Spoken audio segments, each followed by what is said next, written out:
I genuinely believe with every fiber of who I am that as much as we're talking about painful, toxic, scarring things, when people have the courage and the willingness to do the work, they do heal.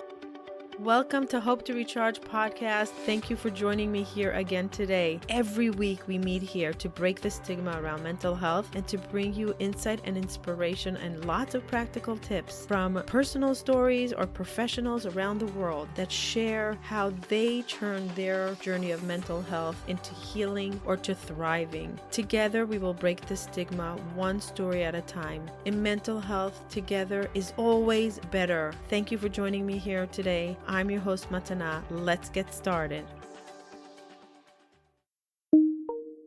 This episode is sponsored by BetterHelp.com, the leading online platform for therapy. You can access thousands of therapists one click away. Go check out BetterHelp.com/hope to recharge. Get 10% off your first month. Start your wellness now.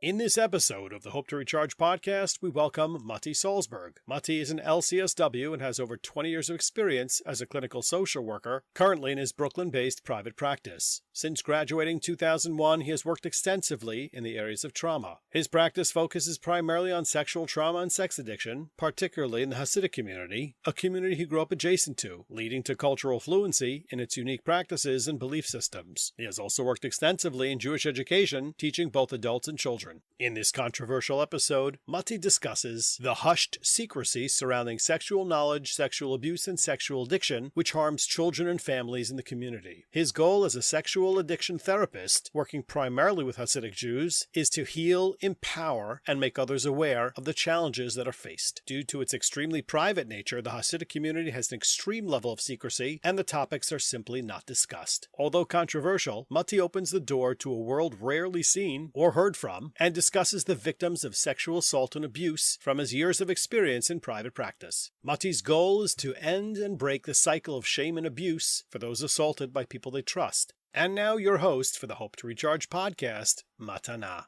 Hello, everyone. Thank you for joining me here again today. We have a very interesting, controversial topic, and I'm so excited about this.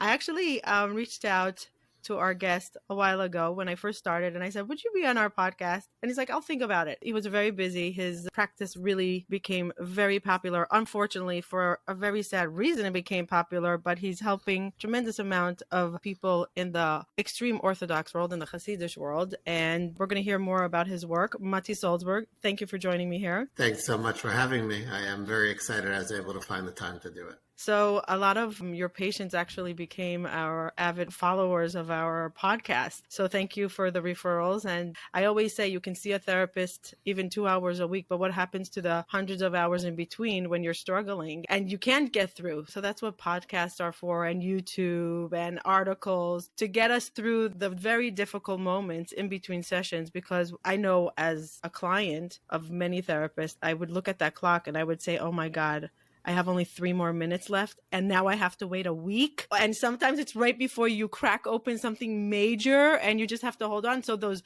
in between the sessions are so difficult. So Mordechai, we know each other for a while. I know. And I just want to say, I'm so glad I have the resource of your podcast to give my clients, because I know from many of my clients, I'm thinking particularly of one who it's just a lifeline for her in between sessions, like that ability, like you just said, to regulate. So I'm so glad we know each other, as you started to say, for a long time, but I'm glad that the professional crossover is happening as well. Yes. So, Mordechai, the reason why I reached out to you specifically for this topic is because you specialize in sexual abuse and sexual traumas. When we met in our house and I said, there's so much going on, you said, Matana, there's not enough time to treat the amount of people that reach out. There's just not enough time. It's a real problem in the Hasidic world, in the extreme Orthodox world. That's the world that you're serving specifically. And it's a whole different way of approaching it. What we spoke about right before we started, I said to Mordechai, so what are we going to focus on? And he said, secret and shame. And there's so much under the secret and shame. So before we dive in, let's give the audience a little bit of a background about you. So you grew up in America in the ultra-Orthodox world, pretty much, right? Yes. In New York. You have some Hasidic background. Yes, my father's family was Hasidic, yes. Some of my father's family. So there's a little bit of their DNA inside you, right? Well, there's a little bit of DNA, but I think it's important in terms of my client base because I'm culturally fluent with the Hasidic community. My grandparents spoke to me in Yiddish, which is the primary language for a lot of my clients, so I'm able to understand. So I think it's definitely God guides your journey in life, and I think it's interesting how that background then led me to be able to help this community professionally in a way that I don't think I could if I wasn't so familiar with it. Yeah, so understanding the culture, understanding the mindset, understanding the hiccups, understanding so many of the roadblocks. I was just telling you before that I read a book about the Hasidic community, and I came from a very ultra-Orthodox background growing up in Israel, and I even went to a Hasidic school growing up in Israel, and I literally thought they were talking about a different religion. Yeah. I could not relate to anything they were saying in that book. I said, what is that? That's my religion that I'm part of? How could that be? I think knowing the culture and and then I spoke to some people from the culture and they're like, no, it's really like that. Now, in the Hasidic community, there's so many different, and within the different chains, there's different. So it really goes into the micro. Yes. But to understanding the shame, the taboo, the secrecy, just how they function is so important. 100%. And I think that, like you just said, first of all, it's not a one size fits all community. There's different nuances and I also want to be clear because we're talking about sexual trauma and addiction. There are beautiful aspects about this community as well. I think very. I think especially because of what I do and the aspect of this community I work with, I know for myself, it's very important to me that I remember that there is a bigger picture. There are many beautiful aspects of it. It's a very family-centered community. It can be a very warm and loving community with a lot of wonderful traditions and I'm going to use a word that today has negative connotations, but I think we could all use some of this in our lives. It's a very wholesome community, or it can be. Yeah. With that said, I think it's also a community that is fiercely protective of itself from the outside world. They very much see themselves as apart from the outside world. It's also a community, and this is something I think that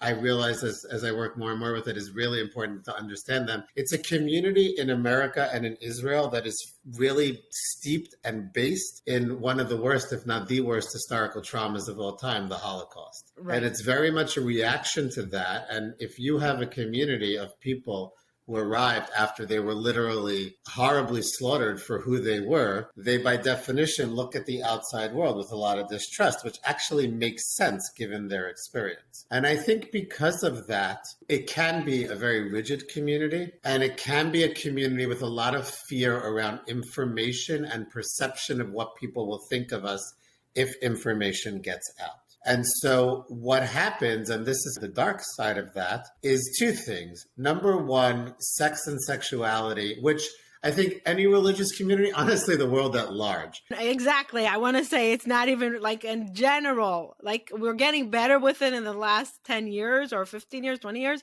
But it's still. Yeah, this is not unique to this community, but it's a community where I think it is a little bit more extreme than others, where notions of sex and sexuality are simply not discussed. For example, I work with clients who, and very often these are large families, who the word pregnant is like, we don't say that word. So a woman, your mother could be having a baby, but no one will tell you what's happening to her body, literally. Again, visually, you can't hide a pregnancy. It just happens. It just happens. But there's no conversation about it. Even when she's about to give birth, there's no conversation about what's going on. Correct. So again, children are smart and intuitive, and after a few times they realize, oh, mommy's stomach gets rounder, and then she goes to the hospital for a few days, and a baby shows up. But there's no discussion about it. And then very often what happens, and I think this is where the secrecy really becomes, in my opinion, toxic, is that if a child, an 8, 9-year-old child will innocently comment, instead of being gently told that's something private in this community, we don't speak about it, they'll be chastised. They'll be said, why are you talking about this? That's private. So you have this scenario where a kid is being innocent and, you have children. They just ask because that's what they do. But then the response is that somehow asking the question was wrong, which turns a secret into shame. Yeah. And I think that, and this continues, and I'm talking about, I've had multiple female clients who no one ever spoke to them about their periods and what that means. And literally more than once, I've heard from people I work with thinking that they were bleeding to death when they got their first period.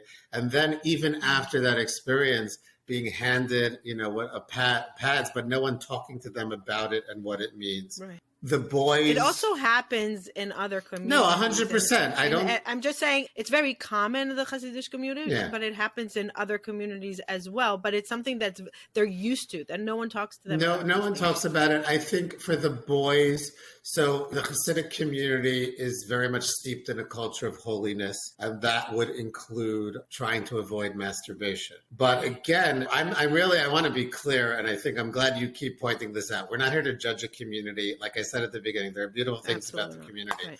But what I've heard from clients again and again in terms of the secrecy and the shame is that when a boy hits 12, 13 in yeshiva, they'll start to have these lectures about telling them that they cannot do the avaira, the sin, right? The sin. But nobody even names the sin. Everyone has a vague idea that it has to do with the way their bodies are changing. And most boys at that point will discover masturbation on their own. But nobody's naming it. They're being repeatedly told it's the worst thing to do in the world. And then which is going to happen inevitably, so a boy's going to get caught doing it, he'll get publicly shamed. He may be thrown out of the school. His parents will also react with anger and shame. But again, it's this dynamic of discovering one's own body, discovering masturbation, sexual pleasure. These are natural things that not only all people do, all mammals do. That's just a part of life, but nobody's naming it. And it creates a culture of secrets and shame. And I think the real tragedy that then happens is that in these communities, when people are sexually violated, when children are molested, obviously that's traumatic inherently. And again, in many communities, when this happens to children, they don't have the words for what's happening to them. They don't understand just the simple physical processes that are taking place. But I think particularly in this community, there's so much shame around it that, first of all, very often, if the victims or survivors speak out, they end up being shamed as if they're doing something sexual and it's wrong. Yeah. Or they're terrified to say something because they know it's about this area that is, like I said, the sin. The sin. And they don't know how to differentiate between what's a violation and what's their own exploration that this community doesn't want them to engage in. And I think what then happens for a lot of my clients come to see me for sexual addiction or compulsion. So very often, just a stereotypical client his wife will catch him doing something he shouldn't have been doing. And she'll say, you need to get into therapy immediately or this marriage is over. Or they themselves, it'll just escalate to a point where they're not functioning, or they're compulsively masturbating or spending thousands of dollars on prostitutes and strip clubs, and they put themselves into therapy.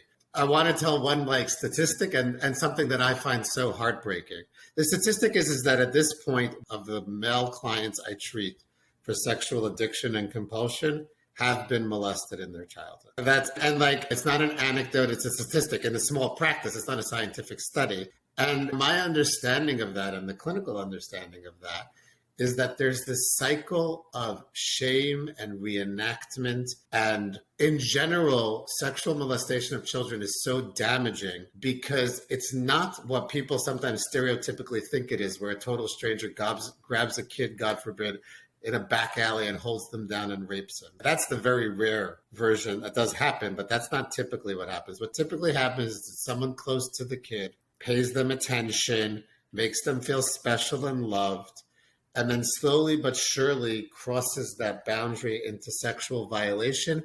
But even the sexual violation itself is very often not done in a way that's physically painful. It's confusing because the body naturally reacts. It can feel pleasurable, but it feels like something's off, and it's not familiar. It's not familiar. There's no language to it. There's no awareness. There's not even education about it. It's like boom. Exactly. And so it very often will kick off a cycle of reenactment and compulsively seeking it out, feeling shame about it. Wow. And then I just did an intake before this session, and I was explaining this new client as well, that very often when this pattern develops when kids are young, they do the activity, they feel shame about it, But then the only way they know how to give themselves relief from the shame is to do the activity again. And why is that? Because they're keeping this secret and they're in pain and they don't feel safe telling their parents about what happened. And they're living with the secret that they feel like there's something wrong with them.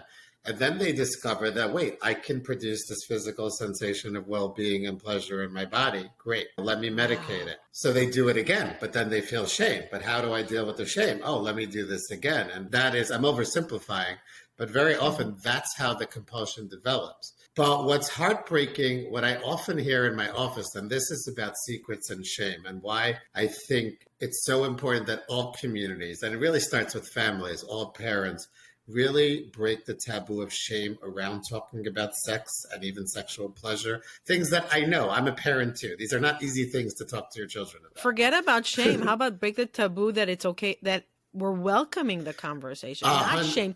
Remove the shame factor, and it shouldn't even be shame. It should be a conversation, just like we're going to speak to them about putting on tefillin, just like we speak to them about turning 13 and you're suddenly getting all the mitzvahs and you're getting all the good deeds and the bad deeds. We have these conversations of evolving and what happens, and why can't we have these natural conversations? 1,000%, because I cannot tell you how many times I've had a client sit in my office. He's coming in for sexual compulsion or addiction. And I ask him to just give me a basic timeline of the behavior. And he will start by saying, well, I started acting out sexually when I was 7, and my principal took me into his office and started touching me sexually. Stop it. And I will gently stop them and say, I want to hear your story. I want to give you help, but I need you to hear from someone, which is probably the first time in your life. That was not you sexually acting out. That was someone violating you. That was molestation. So this client is coming and telling you that when he was 7, he was sexually acting out. And what does a principal see that he knows that it's a target? What are the clues that they feel I was sexually? Well, no, it's more than that. They weren't acting out. They weren't doing anything sexually. The first sexual experience they had was the principal molesting them. But they don't have the language to understand that wasn't me acting out. So they're blaming themselves instead of they're owning it as themselves versus saying someone violated me. They're owning it as this is the beginning of the pattern. And I've literally had so many grown men crying saying, I just was sick as a kid. I just was drawn to this. I was sick. And it's me saying, no, that is violation. That is molestation. And I think that's the toxicity of the secret and the shame. And I see it playing out because something that happens very frequently is a client will call me in a panic and say, my wife found my 5-year-old son touching his penis. Is he a sex addict? What are we going to do? And you have boys, I have boys. All children play with their genitals. It's normal. And the metaphor I always use for my clients to calm them down is like, can I ask you a question? I'm like, take a deep breath. Like, I want to ask you a totally unrelated question. If you left the house or left the kitchen and left a bag of lollipops on the kitchen table where your kid could reach it, what would they do? Mm-hmm. And the parents say, well, they'll eat the lollipops. Of course they would, right? I said, okay, so you just need to try to think of it this way. Your child has a body that they can touch whenever they want. And they discover if they touch a certain part of the body, it feels good. Of course they're going to do it. Your child is not a sex addict. They're a growing, developing human being. But when you don't have language to talk about these things, and I can't tell you how relieving. Or knowledge. Forget about language. They don't have knowledge. They don't even know what to say. Oh my God, they're calling you frantic. Yeah, they're Is he a pedophile? Is he going to be a pedophile? Yeah, exactly. Yeah, right. And I think that I really feel that this cycle of secret keeping and shame kind of perpetuates in generations. We were talking about this before we came on. It becomes generational because the other thing that I see, particularly in this community, but it really happens in all communities, is that there's a dynamic in family therapy, which I think really plays out around this, which is that the person who names the problem becomes the problem. Say that again and explain it. When a family has a secret, and the secret is really the problem. When someone in the family, when a father's molesting his daughters or sons, right? Mm-hmm. And that is, if I'm a clinician or you're just, from my perspective, from your perspective, that's the problem. The problem is that the parent is molesting a child, right? But let's say the family, for whatever reason, ends up in family therapy, and this kid is brave enough to name it. He says out loud, at night, my daddy comes into my bed and touches me. right? Very often in families, that the person who said it out loud will be named the problem, not the actual problem.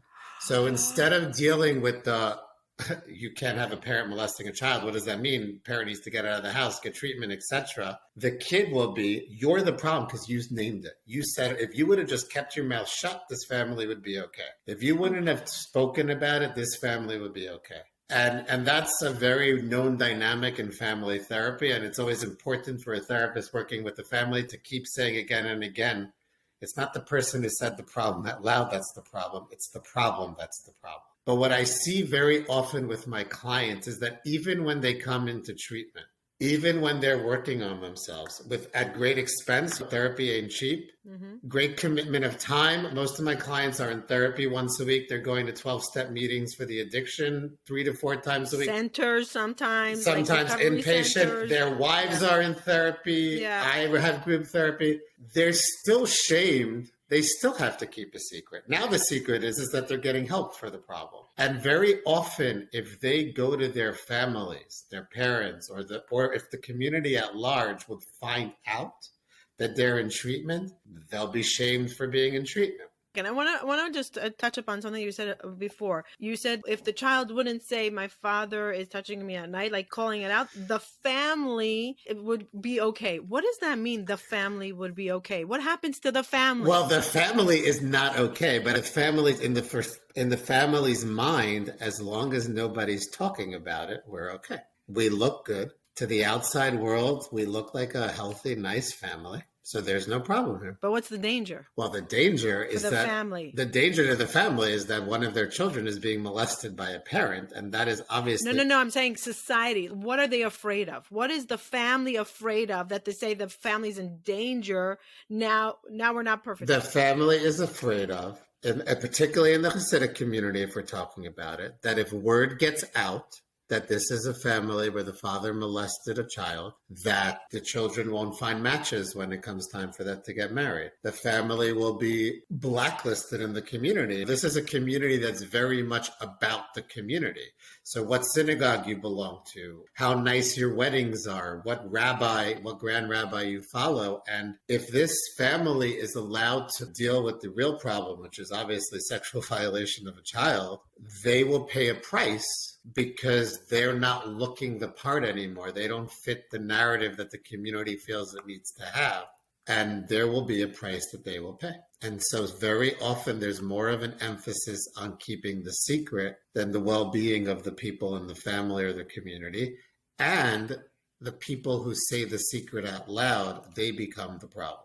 There's another issue, and I'm curious to know what you think about that. That let's say the secret becomes knowledge in the family. So the first tier, there's exposure in the family. Somebody admitted it, right? Either a child, a wife was caught, whatever. So the first tier, the nest is infected. Then somebody in the nest is feeling uncomfortable and is looking for help. So they either go to a therapist, a rabbi, a leader, Dayan. I recently learned that in the Chasidic community, they go to Dayan. They don't have the rabbis, they have a Dayan. And they are the determining factor of what the family is going to do. You ask the Dayan. And that's the way we have our mentors, they have their Dayan, and that's the way they function. And often, if it's the ultra-Orthodox community, it's a rabbi, the Haredi community, or the Dayan, or the Rebbe, would say, make sure no one knows about it, and make sure don't tell the police. Make sure to keep it a secret. And it could be a teacher. It could be a principal. It could be a mentor. It could be a rabbi. Make sure the police doesn't know about it because it's going to ruin the family. That's what I'm saying, 100%. And I think that, again, so think about the message that gives to the victim here. I don't like to use the word victim. I like to use the word survivor, but in this case I will. But think the message it gives to the victim. Because what the message that the victim or victims are often getting is, if only you would have kept your mouth shut, there'd be no issue. Except the victim is deeply traumatized and scarred. And if he or she don't get the help that they need, then they get married and this just perpetuates itself down another cycle. And I think that I want to say two things. One kind of negative, unfortunately, building on what you're saying, but one that I do see some positive shifting. The negative cycle is that unfortunately I have multiple clients at this point who were molested in schools as children, who, because of the way the community is set up, and because of how difficult it is to leave the community without paying a really powerful price, their children are now going to the same schools, and the molester is still teaching in that school. Wow. And besides for the systemic issue and the fact that this makes me want to do things that I can't legally do, and I take my professional responsibilities very seriously, but I can see in my office what it does from a trauma perspective, and how I can do tons of work, but then a client will come in and say, I went to my kid's school and I saw the teacher. And I saw the teacher, and this happened to me. It's so toxic on so many levels. And I have had so many clients who the treatment is layered around the fear about, but I can't tell this person, but I can't tell that person. What is really needed here is the space to work on the real issue, which is the sexual violation and resulting sexual compulsion, instead of worrying about the secrets and the shame and then internalizing the shame, which just drives the compulsion further. What I do want to say, though, is that as a therapist who works with the Chasidic community, I'm in contact with a lot of these dayanim, or for that matter, the rebbes, the grand rabbis themselves. And there definitely is, slowly, certainly not as fast as I think it needs to be or would like, certainly for my clients, but there definitely is more of a willingness to listen to a professional. Which is huge. It can be frustrating. This is where, like we were saying in the beginning, this is where I think my being culturally fluent and just knowing how to interact with this community, just even being able to communicate in Yiddish, because I can be a pretty assertive human being. I will push back a lot. I will be very clear that kind of secret keeping is going to hurt the client. And I can't say I always get what I think is best for the clients, but I think there's more of a willingness to listen. I also have sessions with adult clients will sometimes want to bring family members in, their parents, because in that community, it's a much more close-knit community. So in a secular community, a 35-year-old adult wouldn't really be interacting with their parents like that. But in this community, it's much more family-oriented, which again can be a beautiful thing. But in this case, the parent is going to notice, wait, why aren't you going to shul? Right? And the son can't say, well, because I'm going to a 12-step meeting, where a typical 35-year-old wouldn't need to answer to their father or mother, why didn't you go to synagogue on Shabbat? So it's a more connected community. And a lot of times I've worked with the parents and I see this attitude of, I think that the problem really is that my child opened their mouth. I keep on thinking about, I want to say the tragedy of not telling the police. It's a tragedy. Yeah, no, it's really a tragedy. It's a tragedy for the victim, and usually it doesn't stop by one, right? No. It's a tragedy for the community, for the family. It's just a tragedy for generations, as you said, because the trauma goes to generations, right? And it also needs to be said, it's also illegal. Right, exactly. No, but exactly. I think that I'm a licensed clinical social worker, which means I'm a mandated reporter. Right. And anyone in education is a mandated reporter. And there's a legal responsibility that's not being kept. And those laws are there to protect children and families. And I agree with you. I understand where the fear of the police and the courts and the... So that's where I want to go to with you for a second. Because there are going to be a lot of people that are listening to this that are broken inside because they don't know what to do right now. Right. They know something, a secret, and they don't know if they should tell the police, if they're protecting. It's so uncomfortable for them. Let's give the scenario of really what happens when they go to the police. What happens to the family?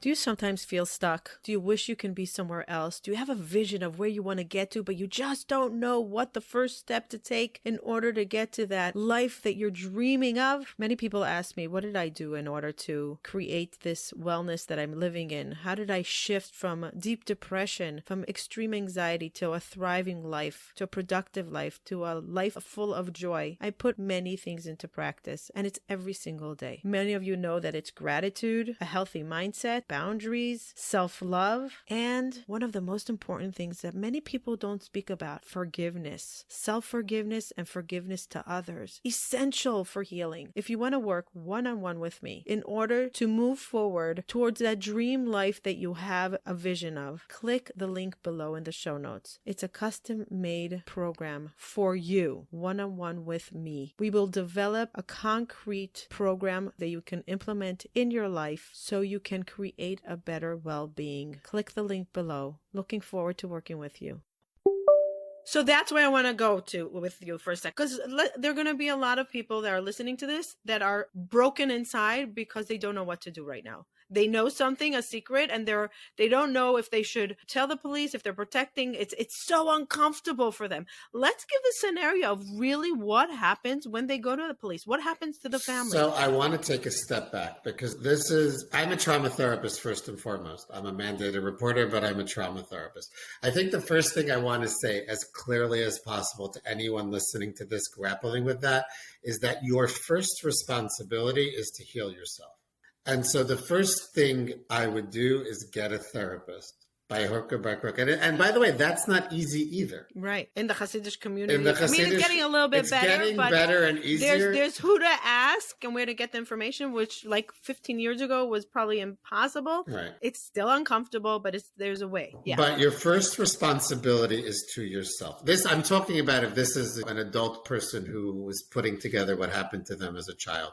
Get yourself into treatment first and foremost, because the process that will happen when you go to the police or children's services or make a report is unfortunately re-traumatizing. Now this is something I grapple with all the time because you're going to be questioned. If you're going to the police, you're going to the special victims unit most often, where you will be questioned by a detective. Now, in my experience, detectives who work in the special victims unit are more sensitive. They understand they're dealing with survivors of sexual abuse and trauma, but it can be overwhelming. It can be re-traumatizing. In the Hasidic community, you're very often going to be ostracized by the community for doing this. And I am going to say, as much as it's heartbreaking and infuriating that the community protects people, but if I am speaking directly to the survivor of sexual trauma, your first responsibility is to care for yourself. You don't need to sacrifice yourself further to fix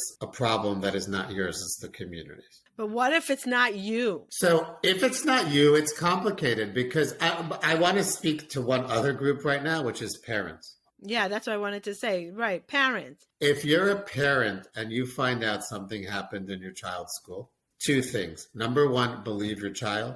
Get your child the help that they deserve. Take them to a child therapist who specializes in trauma. Mm-hmm. Let the child know. This speaks to what we were talking about before.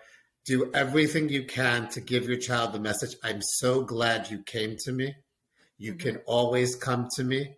You mm-hmm. did nothing wrong. You did nothing wrong by what happened. You did nothing wrong by what told me. I applaud you for telling me. I love you. We're going to get you the help you need. Mm-hmm. And then the second thing you do is raise hell. Mm-hmm. Call the school. Refuse to send your kid back to the school until they remove this.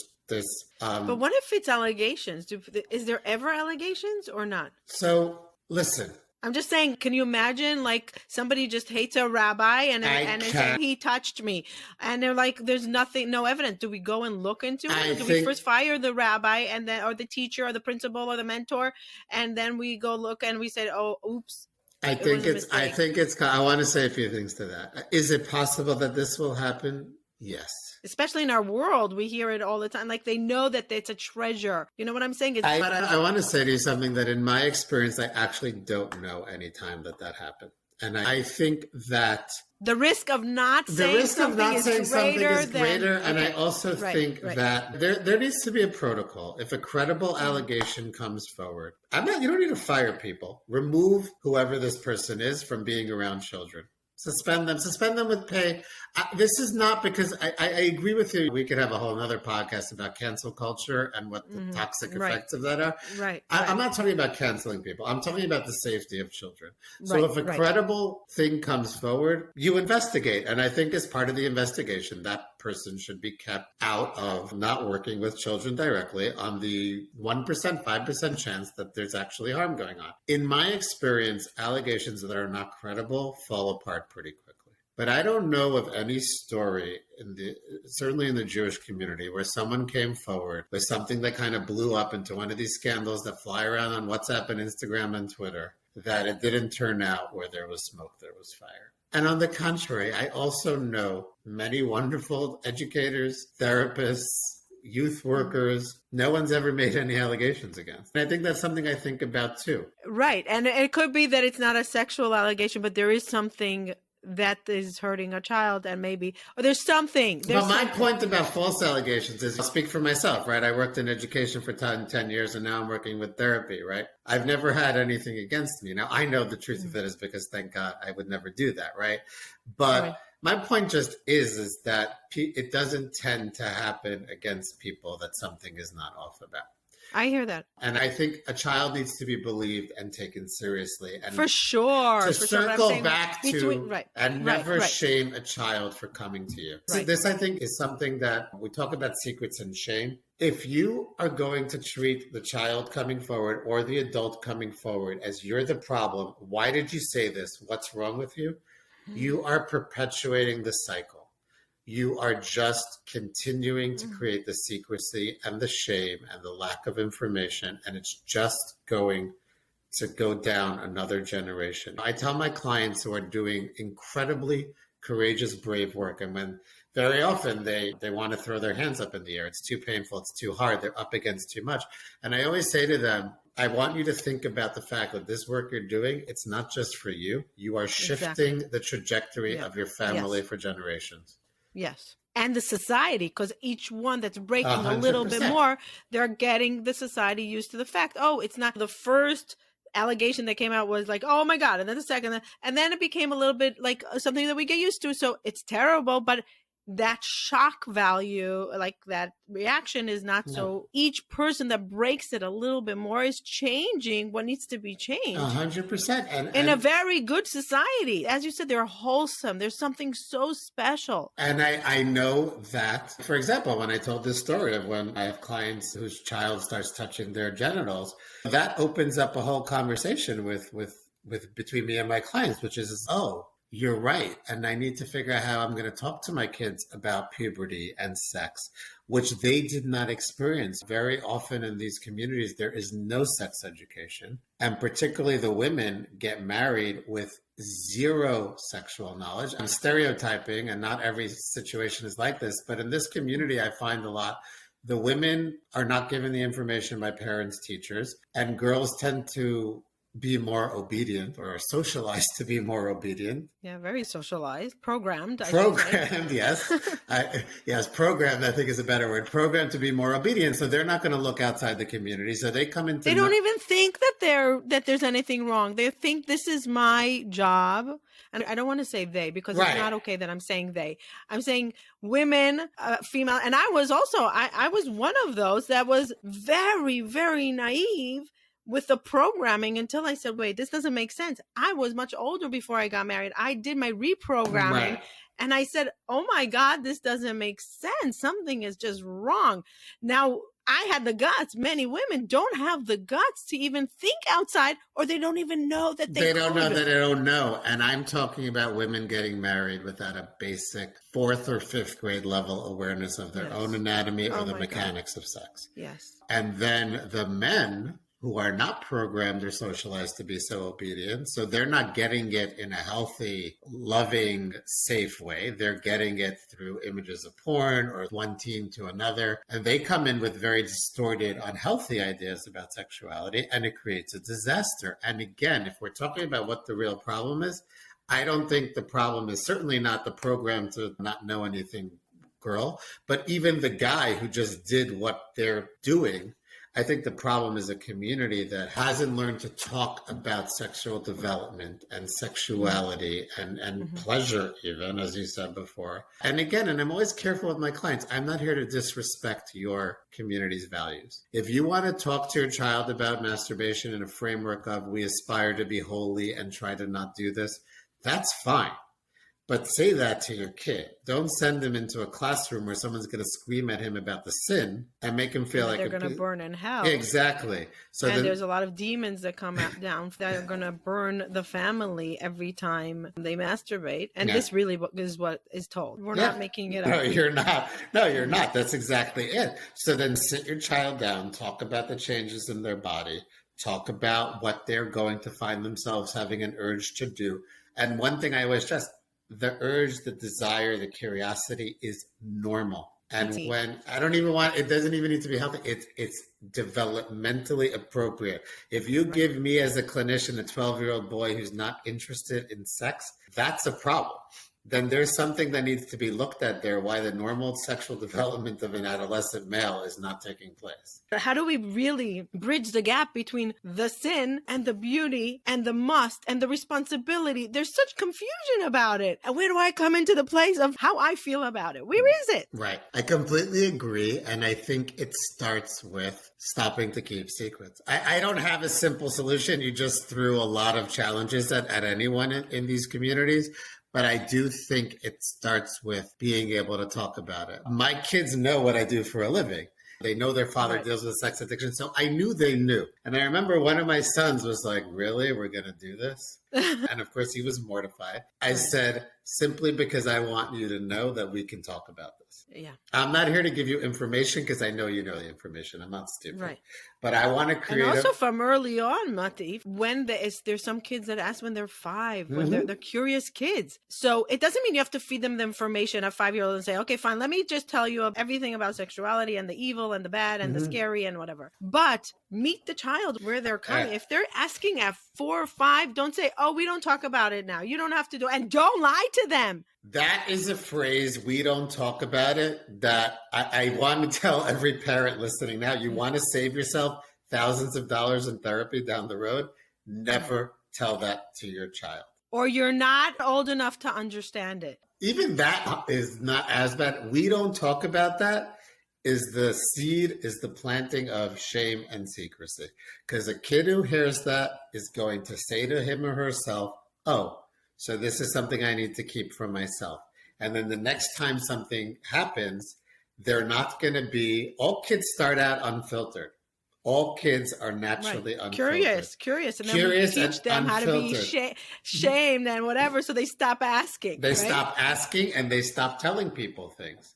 And that's where this cycle starts. But I think what's so toxic and what the point I really want to make today is that don't label people seeking help and growth as a problem. Don't tell people who have the courage to say out loud what happened to them and go to therapy and go to 12-step programs and get help. Don't then turn around and say, okay, you know what? You need to do it quietly. Okay, that's fine. But don't you dare let so-and-so know, because it just perpetuates the cycle over and over again. And it creates so much toxicity and is literally like you're telling someone in one hand, get better, but then you're holding them back in the other hand. It's the very thing that created the issue in the first place that you somehow want to incorporate into the solution. Mati, there's a big, I think it's going to wrap this point up, and I have a lot of more questions that I want to ask. But I want to wrap this up because while we're talking in my mind, I keep on hearing people talking to the episode out loud and saying, but what about Moser? Like, people will do a lot of wrong things behind closed doors or in public or legitimize it. They'll give themselves reasons why it's okay. But when it comes to Moser, and please explain it, you'll explain what it means in the Jewish perspective. It's something they hold so tight. Let's go into that, because I think we need to understand what's this big thing that they're holding very holy, which is keeping them from telling the community, oh, there's a problem. Okay, I think a few things. I think just to define Moser literally means limsor, to give over. Well, let me just define it the way people understand it, but it's actually not correct the way people understand it. Okay, so that's why I'm bringing it up, because I think it's so important. It's the perception that many people have that it is forbidden, according to Jewish law, to hand over someone to the secular authorities. To rat on somebody. To rat out someone in a way that they're then going to be placed in the hand of the secular authorities. Okay. And now there is a source. I just want to be very clear. I'm not a rabbi. We're not a rabbi. We're not rabbis. We're not rabbis.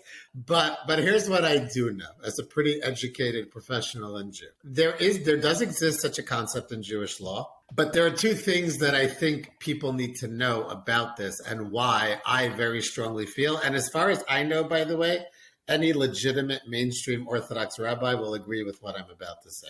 Certainly in 2021. My understanding is that, number one, the category of Mesira or handing over is specifically evolved in Jewish law around governments and societies that were nakedly, openly hostile and anti-Semitic to Jews. Because they were Jewish, not because they were Jewish, not because of what they did. Yes. This is a historical fact. Anyone who has a basic knowledge of history, there were certainly governments, not people, governments that were nakedly, openly hostile to the Jews of the Soviet Union, Tsarist Russia, places where Jews lived for thousands of years, by the way.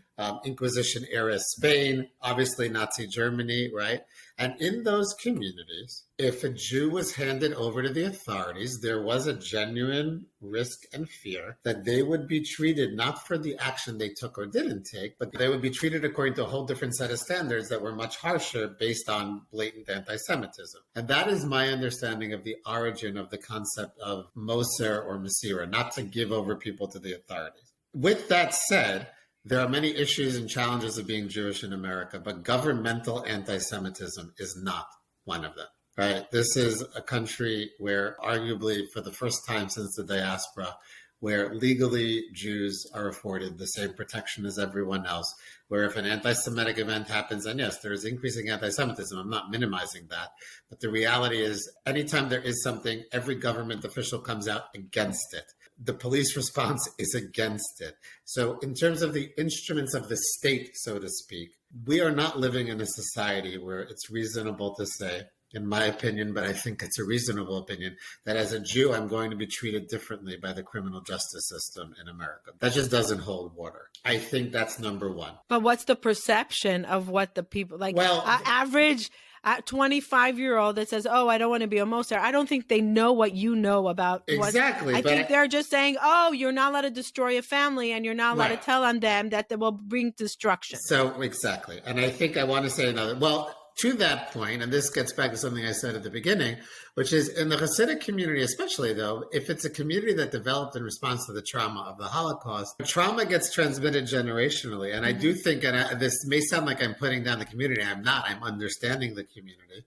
The community's perceptions of what government means, what police mean, they do feel genuinely in their bodies, because trauma lives in the body. They feel a level of fear and anxiety around American police, American government that's plugged into their bodies in response to the Holocaust. So I think it's something to be sensitive to and aware of. I also don't think it matches the actual lived reality today, but I think to understand why in those communities especially, that it's a trauma response. That idea is much scarier. As far as the question of you're going to destroy families, I want to get back to a point I made before and make it even stronger. Families are being destroyed by not taking care of people who are engaging in these behaviors. If you're worried about destroying families, stop child molesters. I would love to live in a world where I'm out of business, not a world where I'm turning people away because I don't have enough hours. And by not stopping child molesters, by not giving a clear message to anyone offending in the community, that we're actually going to deal with you and put you in the criminal justice system of the country we live in. They are perpetuating generational trauma. That's how you're destroying families. If you give me a choice between, yes, the family of a pedophile is going to be affected and that's not their fault, and I understand that.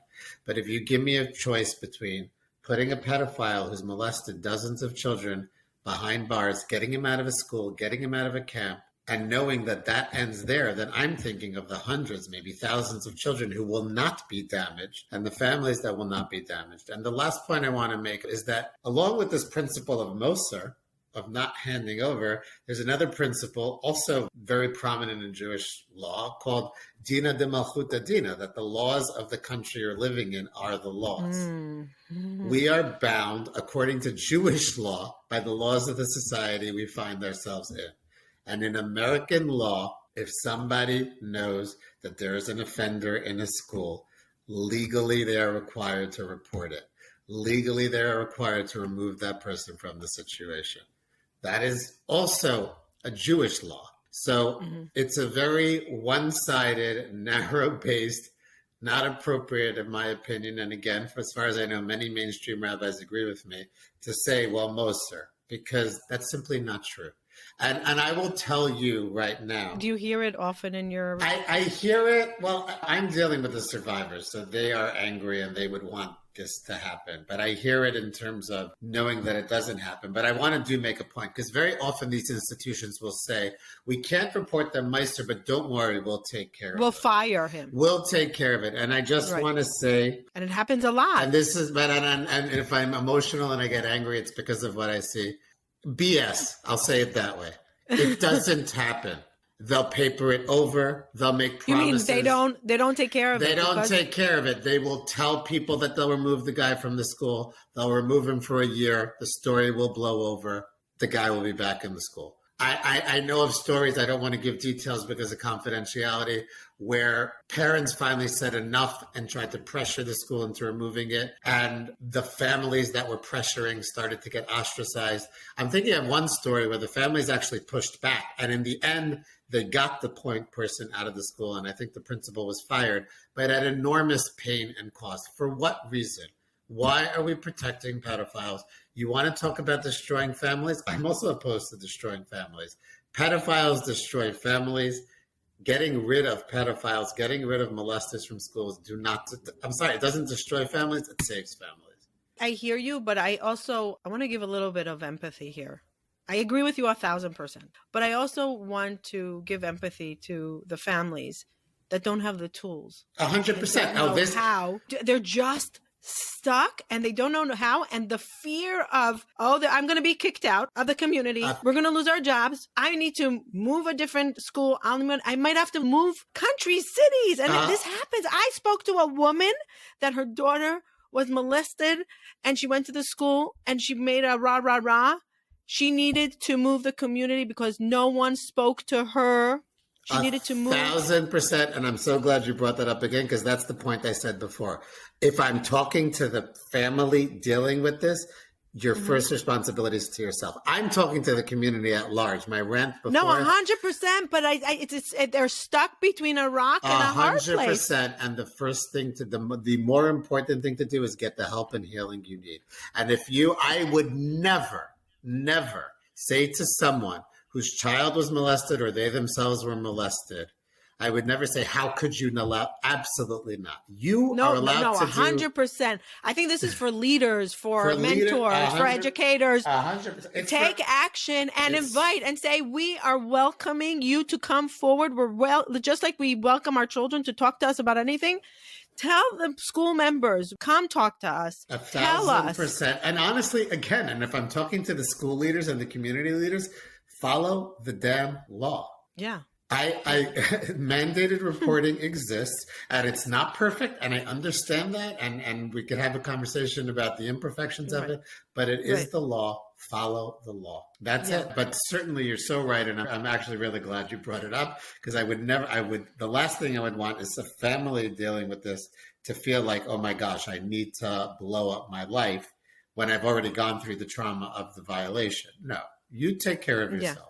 You get yourself the help you need. And if you feel that the best thing for your family to do is remove your child from the school quietly, get them the help they need, create the safety and warmth and healing in your family, by all means, that you have sadly, tragically earned the right to take care of yourself. Your responsibility is to yourself, 100%. What's the most common issue that you see in your practice that you're like, oh, another one?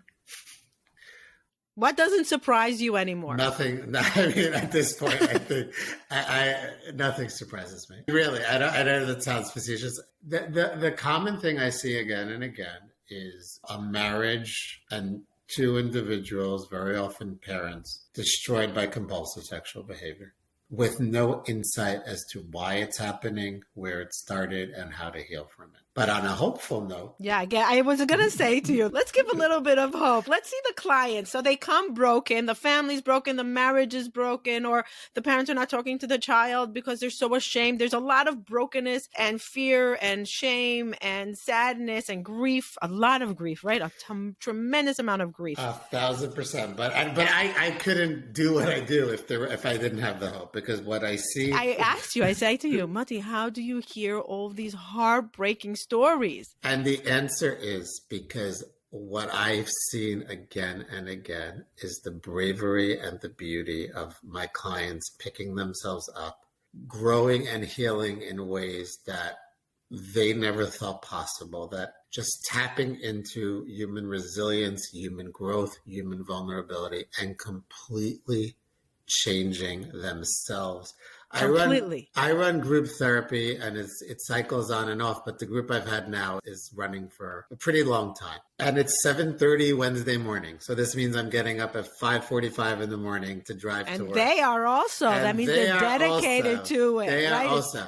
Exactly. And here's the thing, though, and here's how I do it, and here's the hope. I sit back sometimes, and I'm doing this a long time, so it would be understandable if I was jaded or a little bit like, okay, I am watching men who came in that had no capacity to talk about their feelings, no capacity to express vulnerably their emotions, certainly not their care for each other. And I am watching, the longer the group goes on, the less I speak, for the simple reason that it's just this vulnerable conversation between men growing into themselves and healing and growing and challenging each other to grow, but with compassion and empathy, confronting each other in a loving way when they're shaming themselves. It's so powerful. And that's what keeps me going. And that is the hope, because I genuinely believe with every fiber of who I am that as much as we're talking about painful, toxic, scarring things, when people have the courage and the willingness to do the work, they do heal. I have seen marriages that I thought, oh my God, there's no way, turn into beautiful, wholesome, healthy, vulnerable relationships. I've seen people, I'm thinking of a few clients in particular right now, who literally in the initial sessions could not get sentences out, sit in my office and describe for 5 minutes what they're feeling, why they know it's not healthy, this is unhealthy, what's bothering them. So it is possible. Nobody's history, nobody's trauma is their destiny. And that's the hope. Because like I said before, when I'm thinking of this client who couldn't articulate anything and is now talking, I did this, I know this was inappropriate, but this is what's bothering me and I can talk to someone about this. And then I looked at him and I said, so now imagine this is how you're raising your children now. This is what your children are going to go into their marriages like. So it very quickly branches out into hundreds of people. And that's the hope. And they wake up then when you say that, they're like, okay, that's like They connect to it. It's hard to see sometimes because the work is painful. Like you said, getting out of bed to go, I'm complaining about my commute, but I'm not the one who's doing the work, right? Right. And the commitment to themselves and to growth and possibility for real healthy connection grows up. That's the hope, because no matter what a person has been challenged with, no matter what they grew up with, I genuinely believe it is possible to heal and grow. Mati, how do you do this group therapy with people that are so ashamed if people find out? They all know each other. They're all cousins. I can't believe I'm using the word they so often, but the members of the Chasidic community are really very integrated with each other, and even talking to somebody, let alone coming and opening up in a group therapy. How does that work? So I think, listen, first and foremost, we're talking about brave individuals, and they have the bravery to do that. I think a lot of them, for a lot of these members, and that's what I think is so great about the 12-step community is a lot of these members do know each other from the 12-step community, so they're So familiar it's with like each other. it's a funnel down to It's you. a funnel down to me, but I also think that's the safety of anonymity. That's the safety of, if it's group therapy, I talk about confidentiality. I also, anytime someone new joins a group that I'm running, they're definitely not as vulnerable and open initially. They're definitely more scared to participate. It's about learning to trust that certain environments are safe and vulnerable. And one of the things, how many times we'll have group therapy, and then let's say I'll have an individual session with a member, and they'll say, when so-and-so did this in the group, it really bothered me. And at this point, they look at me because they know what's coming, because my response will always be, okay, great, we're going to talk about that in group next week. And so many of these clients are socialized. What do you mean? Well, I'm not going to talk to someone about a problem I have with them. That's not how. Exactly. And that itself can be so healing, because I'll say, well, listen, you're welcome to bring it up, but I'm just letting you know, if you don't bring it up, I will bring it up. And they're okay with that? They don't really have a choice. I think hopefully they trust me that I'm going to do it in a compassionate. If they're coming to you to your group therapy, they're trusting you as a leader that will do the right thing for them. Correct. Listen, and I do everything I can to earn that trust. Yeah. And all of my clients know I have many flaws as a human being, but I also have a freakishly good memory. I will not forget. I will bring it up. Right. I always see that in bringing it up and the fear they have of how it's going to be received, and if instead they're met with vulnerability and compassion, and me doing my job, if something starts to get derailed, to step in, right. That's where the healing comes.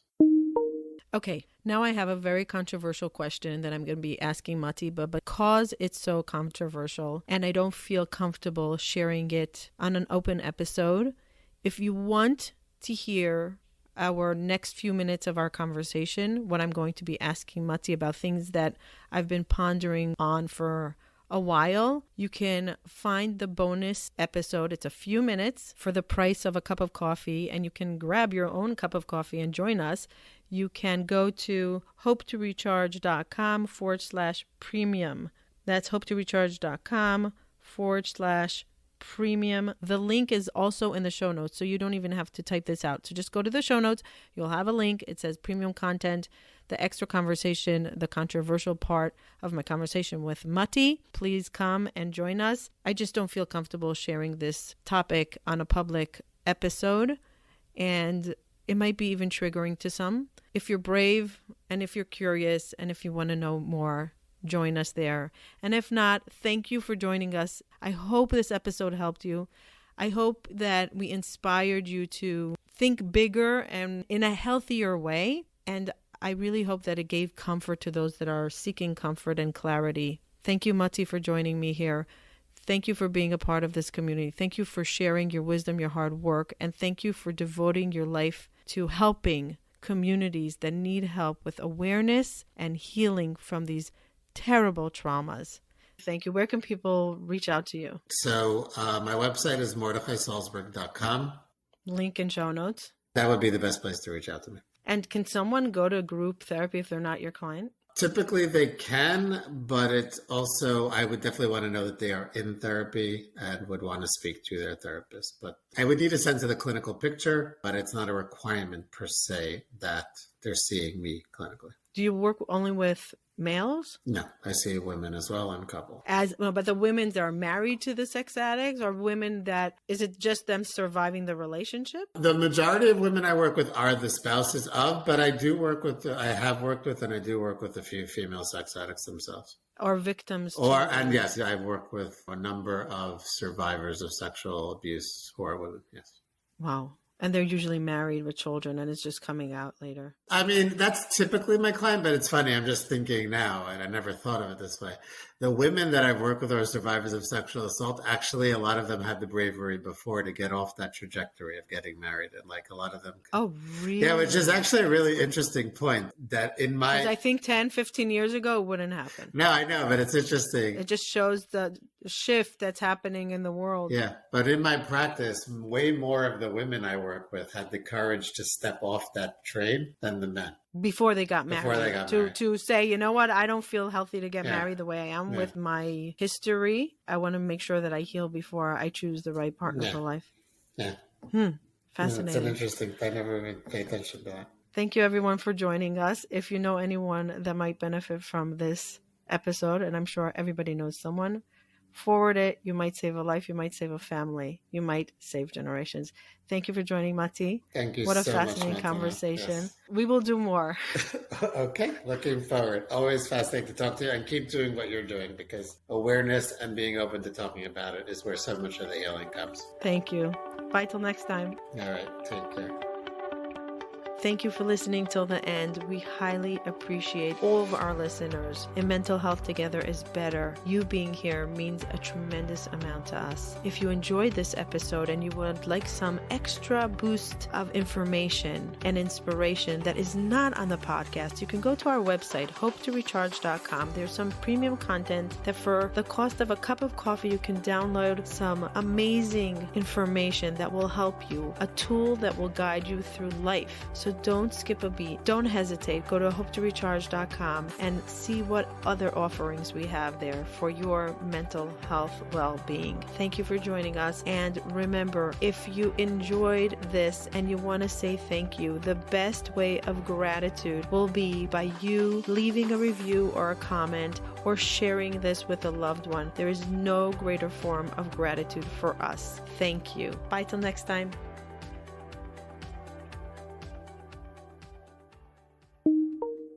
This episode is sponsored by BetterHelp.com, the leading online platform for therapy. You can access thousands of therapists one click away. Go check out BetterHelp.com/hope to recharge. Get 10% off your first month. Start your wellness now.